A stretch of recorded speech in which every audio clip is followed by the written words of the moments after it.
ძალიან სულად დავიწყეთ პირველი 20 წუთი, ასე ვთქვათ, სულ თურქეთს ჰქონდა უპირატესობა, პირველივე წუთებზე გოლი გაუშვი და ასე ვთქვათ, ამან იმოქმედა ჩვენზე, მაგრამ ვფიქრობ, რომ მეორე ტაიმში გუნდმა მაქსიმუმი გაიღო, არ არის მარტივი თურქეთთან 2 გოლის გატანა და ასე ვთქვათ, ჩემი აზრით შეიძლებოდა უკეთეს თამაში, რა თქმა უნდა, მაგრამ ხდება ხოლმე ფეხბურთია და უნდა გავაგრძელოთ ფიქრი შემდეგ თამაშებზე და ჩემთვის ყველაფერი შესაძლებელია კიდევ.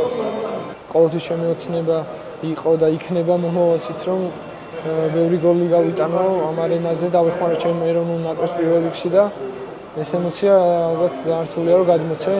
საოცარი გრძნობაა, მაგრამ პირველ რიგში ვფიქრობდი, რომ ის ორბურთიანი ჩამოჩენა რაც იყო ჩემი გოლის შემდეგ აღმოგვეფხვრა და დასანანია რომ ეს ვერ შეგიძლიათ. რა თქმა უნდა, ჩვენ შეცდომებს გამოვასწორეთ პირველ რიგში, ნახოთ რა იყო ამ თამაშის შეცდომები და ვიმუშავეთ ამ ყველაფერზე. მთელი უკვე დაწუნებული ვარ, უკვე ამაზე ფიქრობს ამ წუთიდანვე და მაქსიმუმ უნდა გავაკეთოთ.